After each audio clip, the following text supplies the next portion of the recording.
Welcome to episode 136, Counseling Couples in Crisis, Perspectives and Interventions from Two Different Models, featuring Dr. James Hawkins, licensed professional counselor, and Shane Birkel, licensed marriage and family therapist. Make sure to subscribe to be alerted about future episodes. By Clearly Clinical. Learn, grow, shine.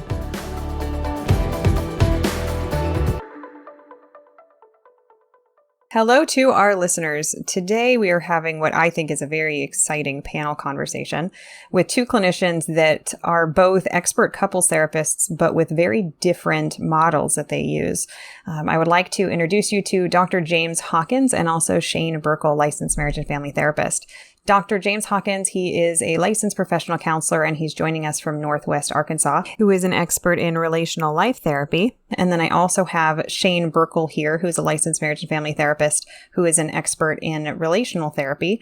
And he is joining us from New Hampshire, and he's also the host of the podcast Couples Therapist Couch. Thank you both so much for joining us, James and Shane. Thanks for having us, Beth. So, James, why don't you start by telling us more about your background and how you came to be a certified EFT therapist and supervisor? Yeah, background. Wow, man, I've served in the military. I've delivered mail for the Postal Service. I've been a grief counselor in hospice. So that's a little bit of my background. Then went into really just a passion for working with couples and meeting them in their distress. I don't know if that's kind of tied. I was a medic in the military, so it's really running into hard places with people where they're hurting and they're suffering. Really is something that's close to my heart. I remember being introduced to emotionally focused therapy in grad school and really enjoying it and really liking it, and it making sense out of our inner world and how we navigate relationships with our partners or with other people in the world. That also flows over into the work I do in communities with, I don't even really like the term, but people usually understand it, racial reconciliation, that there are important conversations that need to be able to be had in society around so many things, not just racially. There's, gender, sexual orientation, but many times we approach these as cognitive conversations, but we don't pay attention to the very powerful emotions in the conversations. And that's usually sometimes what makes the conversations not go well, is that we fail to sometimes see the heart of people in these moments. And so now I got invited by Sue Johnson to be a part of her EFT trainer team. And so that's what I'm working on now in life. That's really neat because I can hear as you're talking about it, kind of this overlap with all of your past work, the stepping stones, if you will. That's really neat. Yeah. And how about you, Shane? How did you fall into working with Terry Real and relational life therapy? Yeah, I think as starting off as a therapist, it became very clear to me that it's impossible to do work on yourself without understanding yourself in relationships. The two go hand in my mind. And so I think couples therapy was a very natural choice for me over time as I became a therapist and as I was working with people. I just felt like I could make so much more progress with people when I was doing couples therapy as opposed to individual therapy, even for their individual stuff that they had going on. And so I eventually found Terry Real in relational life therapy, and it just really resonated for me. I think there's a philosophical underpinning about understanding humans and how we see the world. And, part of that is people's struggle with shame, people's struggle with self-love and compassion.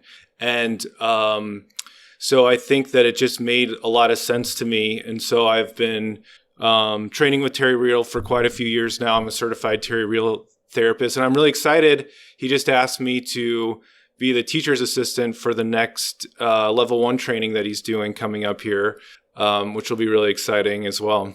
That's awesome. Yeah. So for both of you, it was also kind of the values alignment with these models.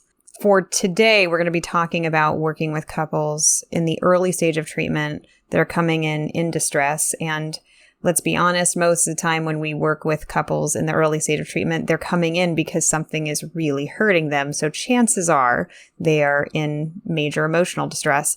Before we launch into the nitty gritty here, I would like for each of you to give just an overview of the model, kind of a refresher, an elevator speech about relational life therapy and emotionally focused therapy. So James, why don't you start and kind of give us the quick primer on what emotionally focused therapy is? Yeah, I'll steal from Sue's speech on this a little bit. You know, when you think about the theoretical foundations for EFT, it's like sitting down at a coffee table with John Bowlby, Carl Rogers, and Salvador Minuchin. And they're all having this conversation about what motivates people in behavior, how to join people in their suffering, and how do we see the patterns of distress and how people navigate those within couple relationships, family relationships, and even, yes, individual. Because even Sue would say, even when you're with an individual, we are always interacting with the cast of characters that our clients carry around in our heads. And so when people hear attachment, though, we're not just talking about child attachment, that we are talking about adult attachment in EFT. And that really is built off the work of Phil Shaver. And what that is saying is that and, you know, even Bowlby said that attachment goes from the cradle to the grave. And what Philip Shaver finds with adult attachment is that in adult attachment relationships is not only are you care receiver like a child would be, but you are also caregiver. And that adults are even motivated, just it is a part of our human species and our evolving, is that we always want to maintain close proximity with safe, trusted others. And when that proximity, anything becomes a block or a barrier to that proximity, or we feel disconnection, it triggers our attachment system to re-seek either comfort and safety or reconnection with those safe, trusted others. But there are times when we can't move towards that in a very open and secure, vulnerable way. So then what people get stuck in is these patterns of insecure ways of attachment. And that's where either I feel my emotion, but I can't let you see it vulnerably. So I kind of hyperactivate and like raise this alarm signal to get you to come towards me. But I can't really trust that when you come towards me that it'll be sufficient or that it'll stay. Or what I have to do is I turn my emotion and my needs down because I'm not quite sure how it will go or if you will want to see me when I call for you. And so in EFT is usually with the 80% of the couples are what we get caught and pursue withdrawal patterns. And so they get into these cycles of what we, instead of moving towards their longings, they live out of this place of protection. And when we are in protection, we can't have intimate connection. So we want to go in and help find this cycle, break this cycle, bring in those conversations that are missing, help them find vulnerability, and really be able to help these couples find bonds where they can really turn towards their lover, towards their partner, and look them in the eye and share what they need and be able to respond back. Because the key part that Sue says is the fundamental question in any relationship, regardless of ethnicity or gender orientation, is if I reach for you, will you be there for me? And if the answer to that is no, then the bond can't be trusted. And there's very good reasons why sometimes when someone can't respond. So EFT, we're always looking for what's breaking that bond to create a secure connection for the couple. You're very good at that elevator speech. My brain's trying to catch up with it. If I reach for you, will you be there for me? As being the foundational question that needs to be answered in order to have security in the relationship. Shane, moving into relational life therapy, what is the equivalent question? And then can you riff a little bit, just like James did, about what your model, as I'll call it, what your model believes about the way that couples interact? Absolutely. There's something that Terry Real says, I'll mess up the quote, but you'll get the idea. It's basically that there are a lot of teachers and therapy models that teach you how to have a good relationship or teach you the things that you need to have a good relationship. And relational life therapy works with the parts of you who won't use them. In other words, it might be sort of along the lines of what James was talking about as like attachment injuries, which we don't really use that language, but I think it's good language to use. In understanding that when a person is in a relationship and they're struggling and they're having a hard time, they're not very conscious of the fact that that's happening. They're not very understanding of what's getting in the way of them having a close relationship with their partner. And so there are reasons for that. There are reasons from their childhood. There are reasons from previous relationships, from history with their partner, their current partner. All of these things play into it.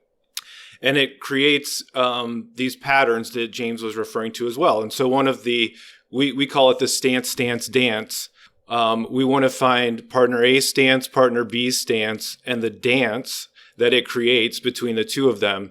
It's the pattern that's getting in the way of them having closer connection. But I think one of the first things to understand is the primary goal of the first session of couples therapy is to get the couple to come back to the second session. And in order to do that, you have to connect with what they want. And so I think really tuning in to what each person wants and making sure that they feel like you understand it and are coming from an accepting, non-judgmental place, and meet maybe like James said, like meeting them where they're at.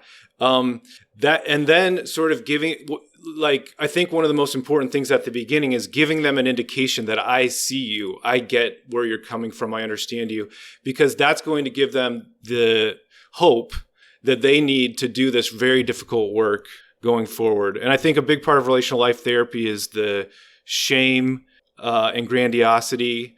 When I feel like I'm not enough as a partner, it's very easy for most people to go into a state of shame, and they don't even realize it. And what I mean by shame is like, I am less than as a human being. There's something wrong with me. Perhaps I'm unlovable. Perhaps no one will ever love me. And this isn't, like I said, this isn't a conscious process necessarily, but we all have reasons from growing up in our own specific families and communities and schools and whatever, and the culture at large, that we go to this place of shame. That we are made to believe like we're not enough. And that in order to feel like I'm enough, I either have to perform well enough in the world, or I have to convince you to love me so that I can feel like I'm enough, and or be something in the world in order to prove myself. And so if my partner says, hey, did you take the trash out today? And I'm feeling like I'm in a very shame-based place at that moment, I might go into defensiveness. I might go into arguing. I might go into all sorts of things just from the question, even if it's not coming from a critical place. And so I have to have an understanding of myself. And I think this might be a little bit where relational life therapy differs from emotionally focused therapy. And I won't speak on that as an authority, but I believe that in relational life therapy, we are focused more on differentiation, what therapists call differentiation. We are focused more on helping the client take care of themselves and their behaviors and take responsibility for themselves in order, before they meet their partner, to give each other the support and attachment that James was talking about as well. Yeah. Can I jump in on that real quick? Yeah. Yeah, and I like that, because that is the difficulty in adult attachment relationships that's different. He nailed it. You are always a caregiver and receiver at the same time. That's where it gets complicated. So how, in my moments of distress, do I honor where I'm at and where I am, while also at the same time reaching out to you and where you are? And so when it comes into a place where it gets blocked in there, where if I can't access what's going on in me, then guess what that also blocks? It blocks my ability to empathize with you where you are. And if I'm drowning, I can't come towards you. And usually what clients or couples in the first earlier stages is just get my partner to stop doing the thing that bothers me, right? And that's what they focus on. And they're not seeing themselves. Like if they would just stop that thing. But really the part where I think is like we're almost saying the same thing. But the thing they're doing makes so much sense in their attachment context. How would you not do this? Life has taught you very good reasons to protect yourself.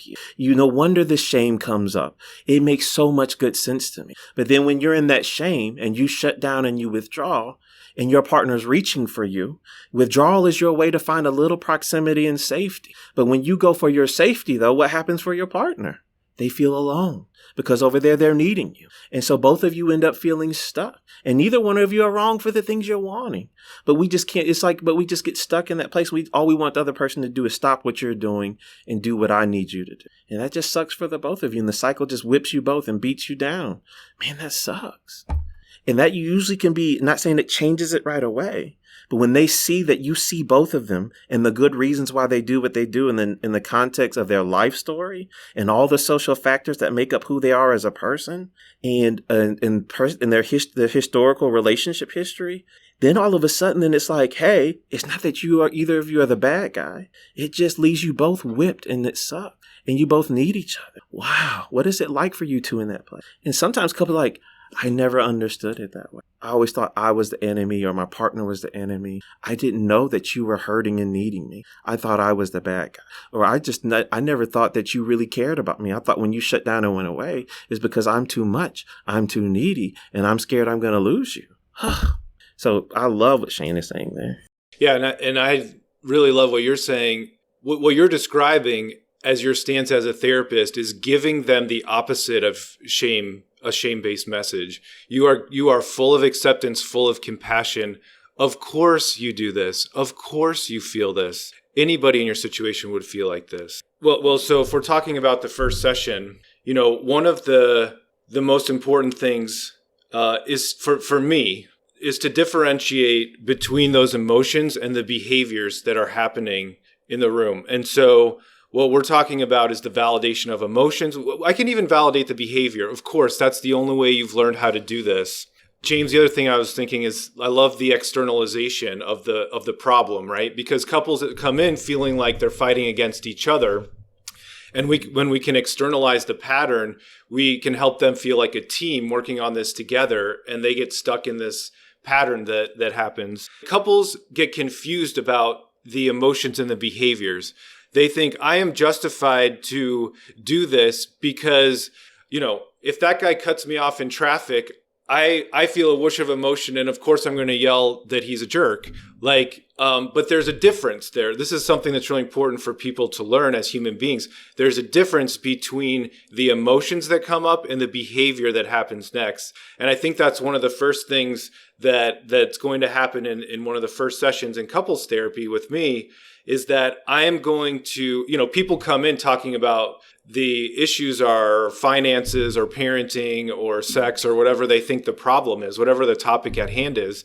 And I'm much more interested in the behaviors that are playing out right in front of me and really bringing it into a state of mindfulness for them, naming it, bringing it into the room and helping them feel more empowered that if we can be more aware of what behaviors are coming into this, you're going to feel like it's that's the goal, not figuring out the finances or something like that. Got it. I appreciate both of you breaking that down. And Shane, I want to build on one of the things that you had said. You had mentioned teamwork and being a team.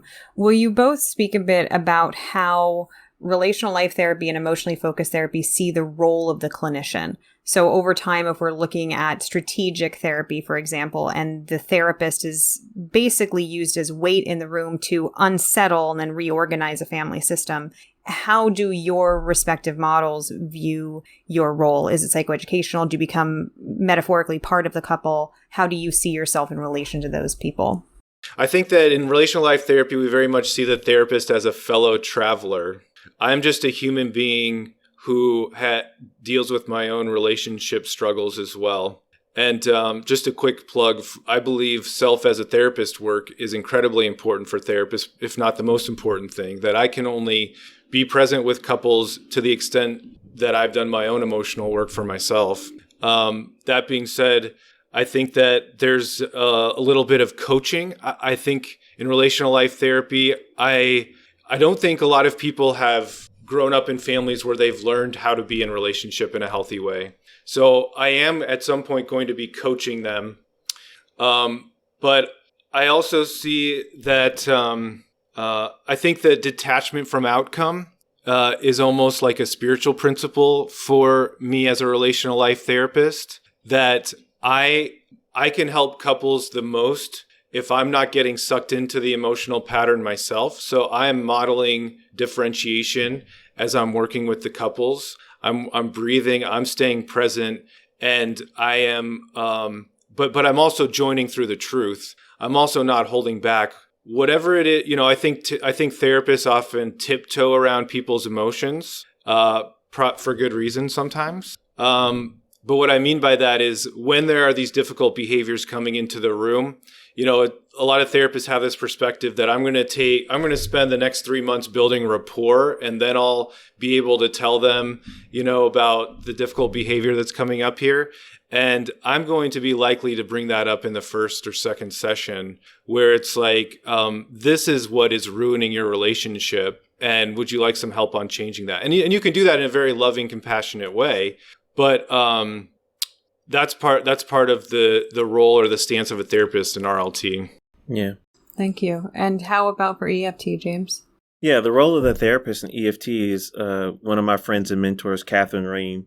She says, we are process consultant. And what that means is we join you as a consultant in your relationship. We don't take it over. We take a very humanitarian, a very humanistic approach to it. And so we serve as consultants that we recognize in adult love relationships. We always want, as a consultant, we want to stay with what we believe is motivating people. And that is the attachment system and in really seeing the dynamic of their longing and their protection. And as a consultant, we walk with them to those places of protection because that's the place where they're showing us their need. But we also, as we sit with them in that place of protection and organize and help make sense of the different elements of the emotions, the behaviors, and the narratives that they formed in life, we also want them to help awaken and give voice to the longings of their heart. So that way they can, in that open, vulnerable, secure way, begin to say, I know you normally see this anger that comes out of me, and I know I get critical sometimes, and I'm so sorry. But what's underneath that criticism is really this fear of losing. And that sounds like a simple phrase to roll off, but as a process consultant, you walk with them along that journey in the therapeutic process. As a process consultant, to keep just being curious and exploring with them in Bowlby terms, as that empathic, stronger, wiser other who is there with them. Like as Rogers would say, I have to see the humanity of the person that sits in front of me. And I think also with Sue, her big thing with us as EFT therapists is we help our clients assemble their experience with them, not just for them. We build it with them. And it really is an honoring way that we take as a therapist, as their process consultant. And then in the end, it's not what they did with me. It's like, look at what you two did here. Isn't this amazing of what you two did? Look at how this process normally comes in and beats you both. Look at what you two did today. You found each other. Man, that's amazing. We could go in so many different directions, just down these rabbit holes of what each of you are saying, because you're condensing so much information about these models and delivering this information in such a succinct way. So thank you for that, because we could just spend so much time talking about just this part of it, a role of therapist. When couples come into therapy, according at least to the Gottman research, it's many years after they should have come in, quote unquote, in terms of when the foundational damage to the relationship had begun. And now the foundation has been pretty well eroded at the point that many couples are walking through your doors. Mm-hmm. How do you meet them there? I mean, I'm just imagining a couple, they come in and, they are sitting as far apart from each other on a couch as humanly possible. And the body language is so clear. Nobody's making eye contact. There is certainly no touching. I'm curious for each of you in that very first moment where you have said hello and introduced yourself and said, have a seat. Let me tell you about the limits of confidentiality and then let's talk. What do you do for that couple that won't even look at each other? James, why don't you start? No, I appreciate that. So in EFT, one of the first things that we know you can't, like if we say we're working with attachment, you can't then do something incongruent with that. So I want to form an alliance because in EFT, I want them to see me as a human being that's fully present with their full humanity. So I want to be able to find out about that person, who makes up who they are. How do they identify themselves from an ethnic or sexual orientation or gender point? I want to know about the things that motivate them in the world. Like what even brought them into this room? And so I want to form that alliance of just saying, I tell them my stance with therapy. My mentor once again told me, James, be transparent. Be transparent with your client. And so I tell them about my motivation for therapy and that I intend to be their process consultant with them to work on their relationship. And that many times is not even, I'm going to go with your scenario, Beth, as you say it. And I can even see the tension between you two right now on the sofa. It's like there's a part of you that's so far away, but I believe that you two would not have shown up out of your busy schedules and time and shown up here for a relationship that didn't mean anything to either one of you. So even while I can see the distance there, I want to tap into that motivation for you two, that there's something that these two human beings sitting in my office are hoping for. And I know as I do that, there are times I might make mistakes or I might miss you. But I want you to know my intent is to fight for both of you, to help the both of you get to that place that you're longing for and that you need. And sometimes that's hard because this is what makes couple therapy really hard, Beth, is that they both have different perspectives. And it's hard to hold both of those perspectives in the room at the same time because the very thing that one person is doing to make them safe is the other thing sometimes that irritates or makes the other person feel unsafe. And sometimes therapists can make the mistake, and the ways that people protect themselves irritate therapists. But you need to see that their protection, like as Shane said a moment ago, it makes such good sense when I learned that person's life story. So EFT is all about alliance, but we also do assessment things. And that's where it goes into Shane. We want to do an attachment history because I want to know what has helped shape you as a person and how you've learned to dance in relationships, not only in your relationships, but then also, as Shane said, intrapersonally. What do you even do with your own emotions? Because even if we remove this person from the room, life has still taught us lessons on what we do. In EFT, we're looking at three things: model of self, model of other, and your emotion regulation capacity. What do you do with your emotion? How do you see others? Are they safe? Are they not safe? How do you see yourself? Are you lovable or unlovable? And all of those affect the ways that you navigate yourself in relationship. So it's alliance and assessment. You had mentioned an attachment assessment. Can you talk a little bit about what that is and how it's different than a standard assessment that we might do with two individuals sitting in a room? Yeah, because it's almost like a little bit from the AAI, the Adult Attachment Inventory. For me personally, I don't let you write it down because it's not what you say, it's how you say it.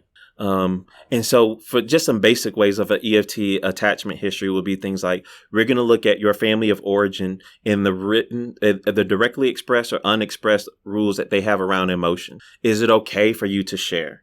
Or is it not okay? Are some emotions all right and others aren't? Yeah, we saw a lot of anger, but you couldn't share sadness. But then also we want to learn about what did you learn in key critical moments of your life? Who would you go to and how would you let other people know that you needed them? Some kids, I couldn't. I would just go to my room and make this imaginary world because I didn't have anyone I could go to. Or for some kids, it was like, oh, man, I just remember my grandmother. Man, my grandmother just had this way. I knew if I shared with her, she wouldn't judge me. She would just say, it's okay, baby. Tell me about it. And she would say, those tears make so much sense. I love your tears. It's okay to cry those tears. And she would just hold me. And what I'm learning in that attachment history is, can you read? Because there's two key elements to an adult attachment relationship. Can you send a signal? And can you respond to a signal? And if a partner can't send a clear signal of their need for connection or comfort, that's a problem.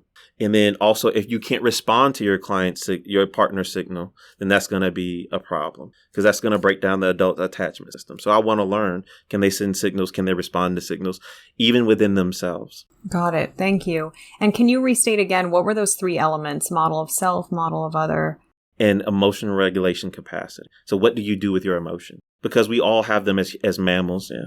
Okay. Thank you. And Shane, how about for you? So you take your seat and you have this couple that won't even look at each other. How do you handle that? If I'm sitting in the room as a relational life therapist, it's the first time I've met them.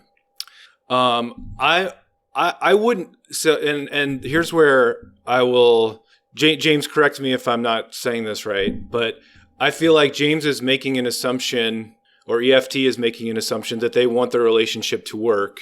And they're probably right about that. But I'm not going into my approach with them from that assumption. I'm going to start by asking them what they want. How can I help you? What do you want from me? And I'm going to say, I want to hear from each of you. I want to make sure I really take in and gain a deep understanding of what you're hoping for here. And but if I have that couple sitting on opposite ends of the couch, I'm looking for leverage. One of the first things I'm looking for is leverage. Is there one partner who's saying, I want more than anything to save this relationship, and I'm willing to do whatever I can? And is there one partner who's more of a foot out the door, kind of, I'm not really sure, I'm tired of this, I don't know if I can continue anymore? Because that's really important for me about where the conversation's going to go next. Because if I start, if I start going too hard into the complaints of the person who's committed about the person who has a foot out the door, well, I'm going to lose them. That's what they've been hearing for the last 5 years, probably. And they're not going to come back to the next session. Now, if I have a sense that if the person, we need to take very seriously the person who has a foot out the door, I need to take very seriously their complaints, though. And I know I have that other person in my back pocket, because they want the relationship to work more than anything. That's my leverage. So I have the ability to start with them and look at them and do some of the attunement, that James talks about is do some of the connection and say, oh my gosh, what is it like for you that your partner is bringing these things up and that they are going to leave their relationship if something doesn't change here? This sucks. I am so sorry.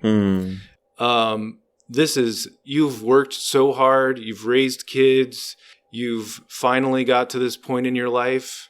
And now you're facing this reality that you could lose it all. Oh my gosh. I am so sorry. And so that's me. I'm connecting with them, connecting with their emotions. I'm trying to tune into their emotions because I'm about to deliver some very harsh reality. It may not be that session. It may not be for another half hour, an hour, but I'm going to start with this tuning in. Like, I get it. I'm so sorry. I want this for you. I'm on your team. You deserve this. Would you like me to help you with this? And getting some buy-in from them about the process. And all the while, their partner's sitting there thinking, oh my gosh, finally someone is seeing that my partner's the problem. And so even though I'm not talking to them yet, we'll get to them eventually. It could be 3 months from now, but hopefully a lot sooner than that. But that I'm going to start where we need to start is often the case of how it plays out. One of the things that's really standing out to me, so just to show my cards for our listeners, I am not an expert in couples therapy. I have done quite a bit of family therapy. And so I can appreciate the balancing and this idea of who you're joining with when and how you're doing so and how it's going to upset and change, and not necessarily upset in a bad way, but how it's going to alter the balance in the room and how people are relating to each other. But as both of you are talking about this, I can feel like my heart kind of jump into my neck and my throat because of the emotionality that you're bringing to it, the empathy that you're meeting immediately with these clients and being able to see that both of them are hurting. And so it's not basically get away from this one person because you over here, person A, are the victimizer, and B, you are the one being victimized. It's this, both of you are hurting because of this and this dynamic that's played out. And I can hear that very clearly in the overlap as you two talk about it. So I do want to say, I think Shane, this is a good one. I like to teach therapists when I'm their supervisor. And I do want to say, like, even I did make an assumption, like Shane was saying, because in EFT, we do want to make sure in the early session do they have congruent goals? If they have incongruent goals, then EFT does take a step back. And so if one partner's wanting in and one partner's wanting out, you slow the process down.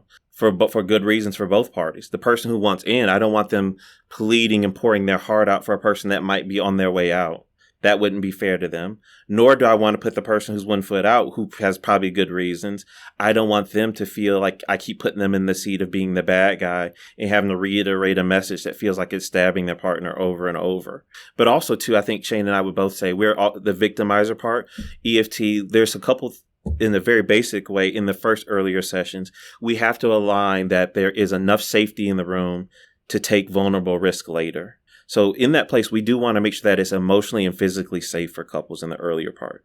So if it is just controlling and manipulative from one person and they offer no vulnerability and it's just stabbing and hurting the other partner, we will put a stop to that immediately because that's just not from a mental health part responsible at all.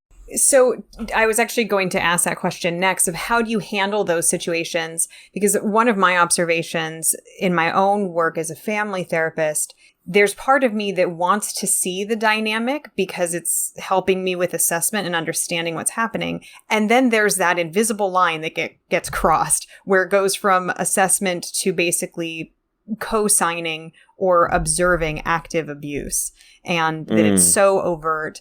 How do you handle that, especially in those early stages where there's part of you that wants to see this dynamic and then it's like, and this dynamic just crossed the line. Whoa. So for EFT, we start off with one, usually the prescription usually follows one joint couple session, then 2 individual sessions. And part of the individual session is to assess for some elements of safety without the other partner present in the room. Now, then that's one part in just one way. But then even when they are together, I do tell my clients at the beginning, one way I think we help them feel safe in the early part is be explicit with your process. So I tell my clients that I'm going to ask for a lot of vulnerability from you two in this room. And so what I have to do is I've got to protect you both, because the idea of being vulnerable means to be open to wound. And so if I'm going to ask you to open that up, I've got to protect you both. So if one partner is in the process of sharing, you might disagree, but you don't get to interrupt that person. And also in your sharing, you get to share about you, but you don't get to attack the other person. And what I will do is, I know this might feel a little socially inappropriate, but just to make sure that you both get heard and that it's safe, I will jump in and interrupt. And that's not me trying to be rude, but actually it's for both of your protection. Because sometimes couples fire off daggers, like Shane said something, they don't even recognize the things they're doing. And some couples, they'll thank you. Thank you for stopping me. Because normally after I do that, I feel bad about it anyway. So thank you for jumping in and stopping me. That kept me from that shame spiral on the other side. So you interrupt them with your words. I'm curious, what do you do with your body? Do you find yourself, sometimes I kind of go time out or my arm goes down. Like, what do you do? Is there anything physically? And is there anything that EFT clinicians tend to do physically in that moment to try to interrupt that cycle that's playing out? As you see, the listeners can't, but most EFT therapists will be in a rolling chair. So that gives us the ability to roll forward and backward and use our presence as an interruption. I'll try it verbally. Oh, excuse me. Hold on. I usually try to hold on. And I do I kind of do my hand towards their knee or their leg without touching it, but just as a way of, hey. And most clients, if you start that and you set that precedence early, they get it. And the moment you even start your chair to rolling, I know, I'm sorry. I did it again. But then it does come to a point where if they are really upregulated, I'll do things where I'll use my foot to bump their foot. Like, hold on here. Hold on, slow down for me. I will grab their shoe, because now this is where we talk about social factors. I'm kind of a wider size Black man, and that could be scary for some clients, or if it's a female client, I'm very careful. And I'll touch their shoes like, hey, I'm sorry. And I'll just bump the shoe, like even if it's just the sole of their shoe, to stay in a safe place. But if it gets really, really bad, I will go over and put my hand in between them. And I'll just we have to stop right here, right now. We have to. And now people are like, yeah, that's in person. What about Zoom?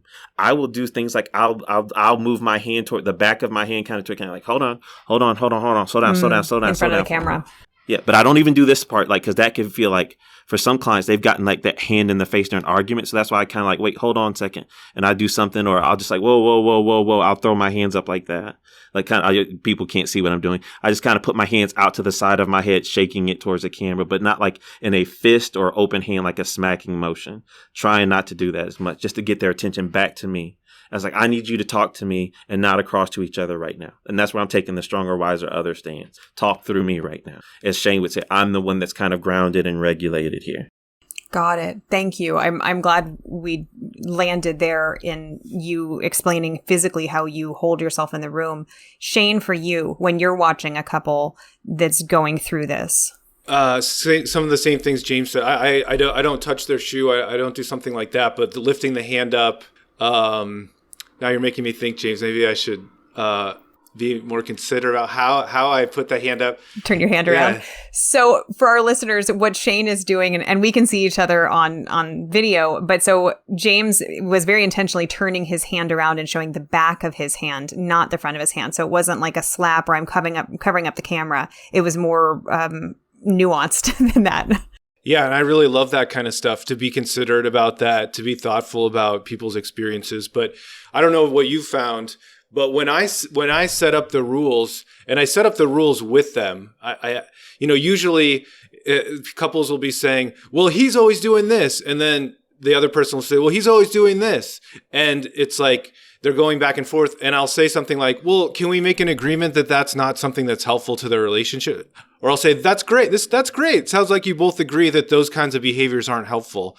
But if I have to, sometimes I will explain what a boundary violation is. And I have a list of boundary violations. And I'll say boundary violations are emotionally abusive. They're verbally abusive. They're psychologically abusive. And the way I enter into that is also to say we are all emotionally abusive at times. And I'll say something like, last night with my daughter, I got upset and I turned my back on her and I walked away really harshly. That was emotionally abusive for me to do to my daughter. And I want to acknowledge that, and I want to be real about that, because it's not about being perfect. It's about being accountable. And so I want to help the two of you be accountable to yourselves in the situation, because I know both of you are good people, and I know neither one of you want to hurt each other. And so when I see that coming into it, I'll bring it to your attention if that's all right with you. And who says no to that? If that's all right with you. So right up front, I'm asking for that permission. And then I have much less of a hard time usually needing to control the session, because they get used to me just interrupting them. They get used to me saying, whoa, let's try this in a different way. I have a question for each of you, pulling from examples that are respecting privacy. I'm curious, can you easily recall sessions where you've done that? And I'm really curious about the times where it hasn't worked. And do you end session? Has that ever happened? How do each of your models allow for that when the rails are really off? And again, coming from a family therapist perspective, I've totally had it go off the rails and the teenager goes, flying down the stairs and out into the parking lot. And it's like, whoa. How do your models approach those really explosive things that even though you're doing the redirection and the correction, the attention getting to the thing, they're gone. Their limbic system is just flying, and their emotional capacity at that point is nil. Yeah, I just go straight up compassion at that point. If they're still in the room, I say, we in RLT we talk about grandiosity versus shame. The energy of both is contempt. If I'm going into shame, it's contempt for myself. I'm such an idiot. I'm a bad person. I'm messing things up here. If I'm going into grandiosity, it's contempt for someone else. You're such an idiot. You're the problem. You're the reason why nothing is working here. And so it might look different. If someone's in grandiosity, it might look like they're yelling. It might look like they're attacking. It might look like that's where we need to really stop it. But once we have control of that, once we move that into, as long as if someone's just struggling in the presence, then we can move into compassion and say, oh my gosh, I'm so sorry. You're struggling, whatever. If they leave the room, that's their choice. And when they come back, I do my best to say something like, that was a really good decision that you made to leave the room, because that's what you needed to do for yourself. Do you want to make that part of the plan for when things get too heated in here? Because that's a really good thing that you might do to take care of yourself. And I want to understand you better about how that works for you. So in that moment, you're actually really flipping the dialogue that may have existed otherwise, that if that partner gets flooded, leaves the room, leaves a situation, they may have previously been shamed, quote unquote, by the other partner for abandonment. But you're saying, no, this is actually this person's way of taking care of themselves, and that reframe. James, how about for you, for that couple that is that explosive that things just go off the rails? Yeah. And so hopefully, even backing up a few steps, hopefully for an EFT therapist, if they're in a state of attunement, we're watching for those nonverbal cues of the escalation already coming. I'm watching for that toe tapping, the redness on the face, the squeezing of the palm of the hands, and watching that activation. And in that case, if I see it, maybe if I'm directly working with that partner, I'll make note and I'll be explicit with what I'm seeing happen, and I want them to talk it out. I kind of see your hand right now, even just balling up. Can you even say what is happening in that tension in your hand right now? Can we put words to that place? And most of the times, we know, even from some of the work with Stephen Porges and things like that, when you do that and you attune to it, that emotional synchrony already brings some of it down. But I might be working with one partner and I see the other partner getting activated, and I'm watching that and I'm noticing that. But I do have to keep my focus here, because remember, it's safety. So if I'm working with someone and they're opening up and this partner's getting triggered, either I can say, I see it, and I can do a quick thing and I say, hold on one second. I just want to check. I see something happening for your partner. Hey, I appreciate your patience right now as I'm working with your partner. And I can tell your body saying, this is a lot for me to hold right now. Is it okay with you if I have about 5 more minutes here, and I promise I'm coming to you, and everything your body's feeling, I'm going to allow you to put it to words. But if it's too much, I promise I'll come over here and bubble wrap your partner and come in and check over if your body just cannot hold that. right? And I'll give one more thing before I turn it back over. It's so what I teach some therapists is I use acronyms to remember things. And I got this from my friend. We worked on a project together called Success and Vulnerability. George Fowler came up with this term he calls terror. And terror is about how to handle reactivity in a session. And it is the first part is you got to take charge of the session. Even from the very beginning, just the example Shane gave, he gives like these rules of engagement, these boundaries.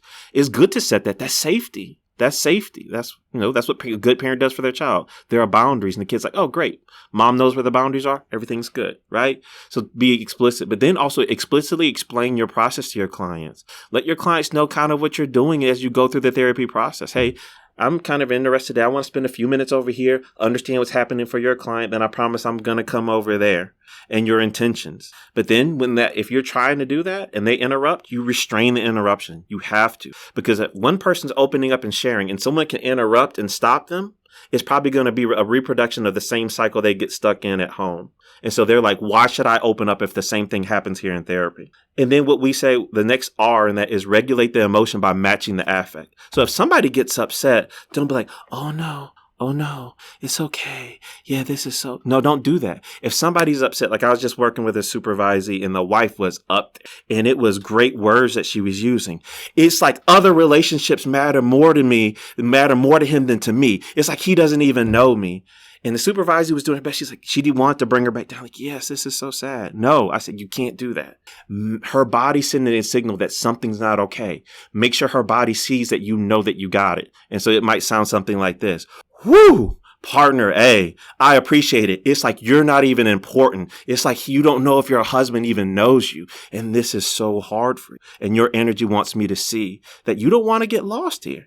I see what your body's trying to tell me. Thank you so much. And when you match that affect, even from just a human standpoint, they're like, oh, it's like you just held them. And they come back down sometimes. And then you organize it. Like, I see what your energy's trying to do. Your energy's trying to get me to see that you don't want to be lost here. But I got to do something here. I got to keep safety for both of you. We restore safety.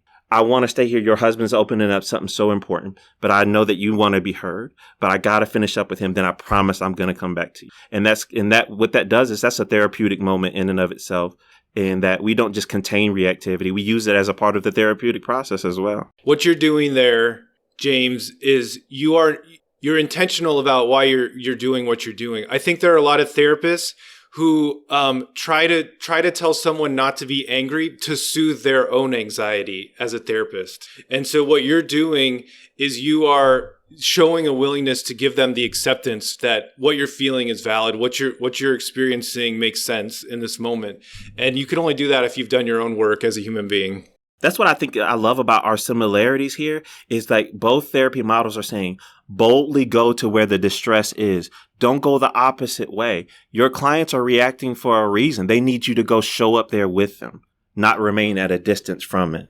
One of the things that I heard and also saw, but I'm sure our listeners heard it too, James, when you went to really intervene with the imaginary couple that was really escalated, you leaned in and you could hear it in your mic. Like all of a sudden the mic got louder. And he just said, I'm sorry. No, it's actually really cool because I think it's an example of what you were both just saying of not leaning away from the conflict, but leaning into it, of matching it, of meeting it. And going back to what both of you have said, which is you have to do your own work to be able to sit with that kind of emotional intensity, or else we're just replicating what has probably already occurred in that couple and in their attachment history. I think it instills a lot of hope in people because that's the detachment from outcome that I was talking about. That if it was my wife sitting in front of me, I might not be able to lean in like that, not in the same way. It could be too hard.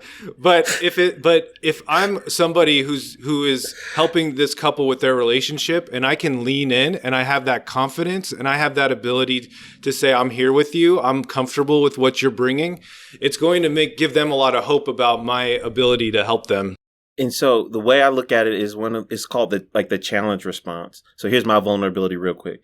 Leaning in was not my natural tendency. I want everything. I got into couples therapy for, I'll be honest, for the beautiful moments when things do finally get in the early part of session. It's not all beautiful. You have to deal with the rough, choppy seas before you're floating on the peacefully on the yacht with a pina colada, right?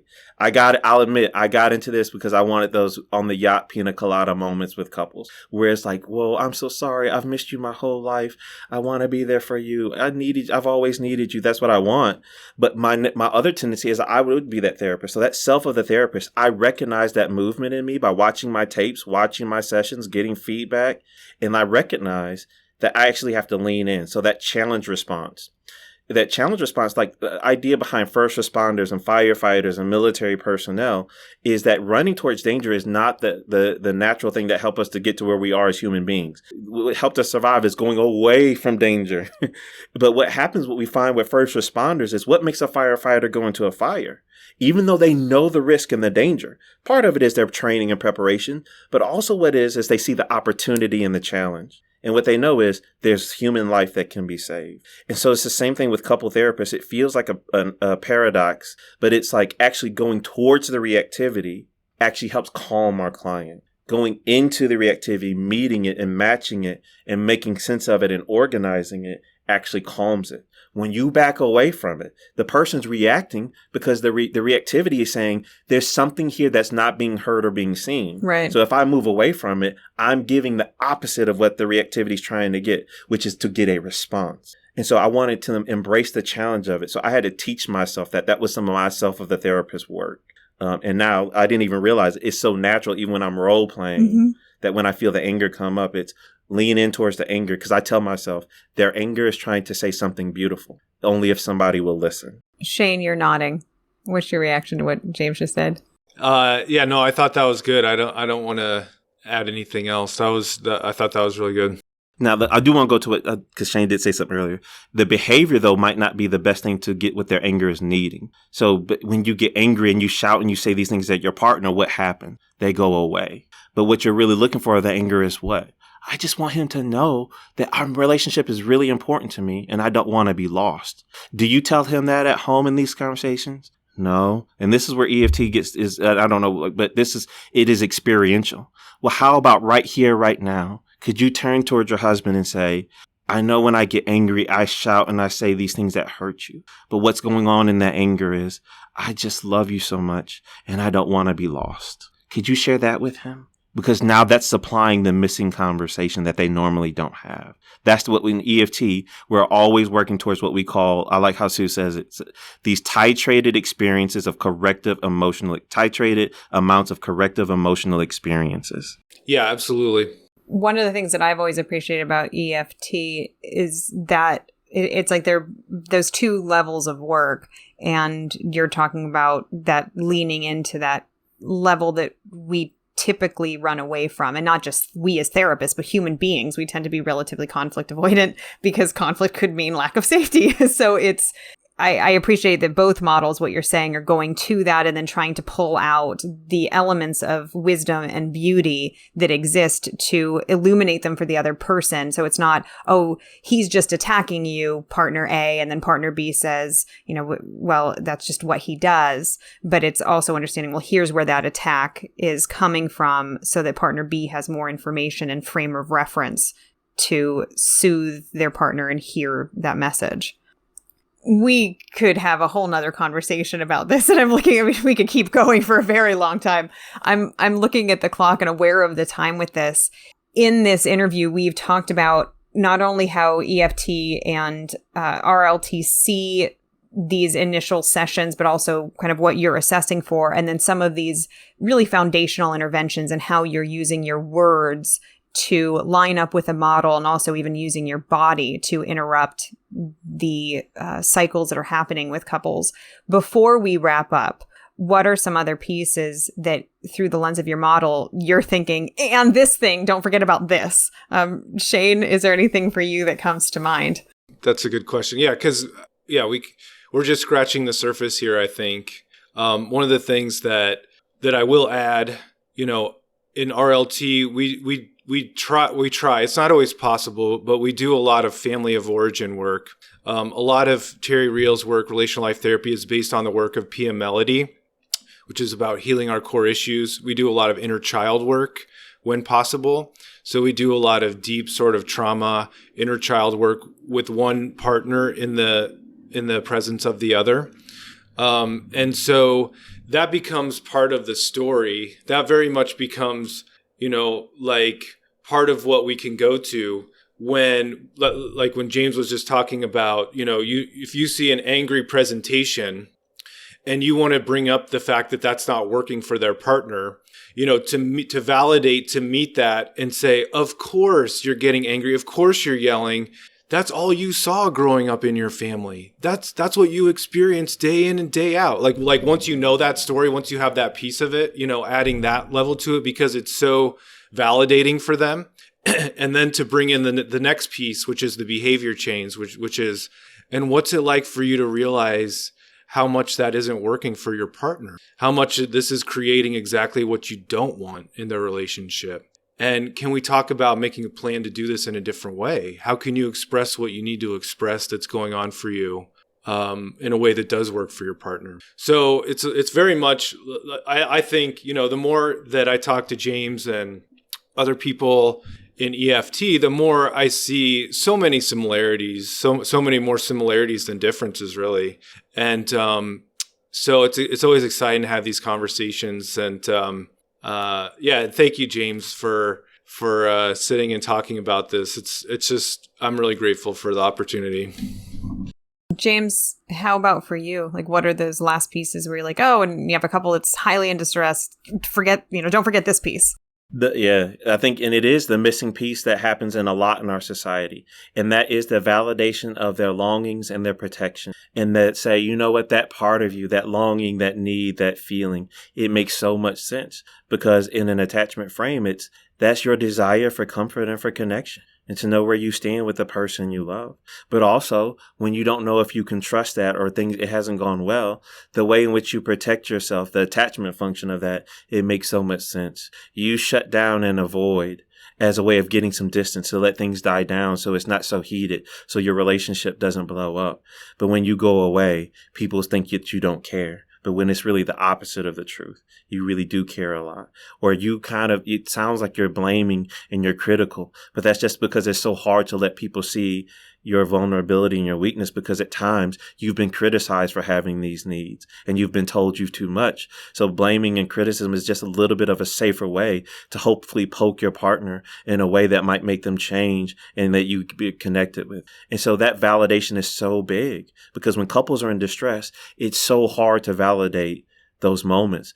Couples get stuck in trying to build their case and get their own safety. So when we're able to do that validation of their longings and their protection, it's amazing what happens for people when that piece comes in. Thank you both. This has been very powerful and insightful, and we've covered, in my mind, so much depth. Shane, can you tell our listeners, if they want to learn more about Terry Real, about relational life therapy, how do they do that? And also if they want to learn more about you and your work. Yeah, absolutely. I mean, I think the easiest place to start is just go to Terry Real's website. If you Google Terry Real or relational life therapy, it'll come up. And he does a lot of trainings.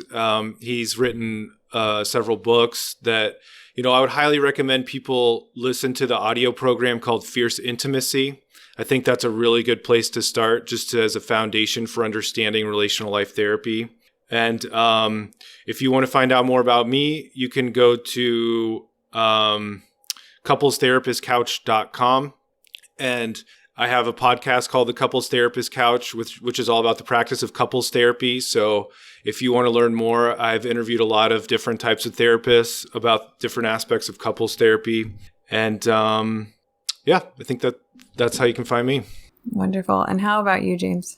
Well, I do got I really believe in attachment. I thank Shane for what he does with the Couples Couch and the community he's created and how therapists do need this exposure. I think we need community. I think Shane does a great job providing community for therapists to process. Thank you, Shane. Thank you for letting me be a guest on your show before. Yeah, everyone should definitely check out that episode with James too.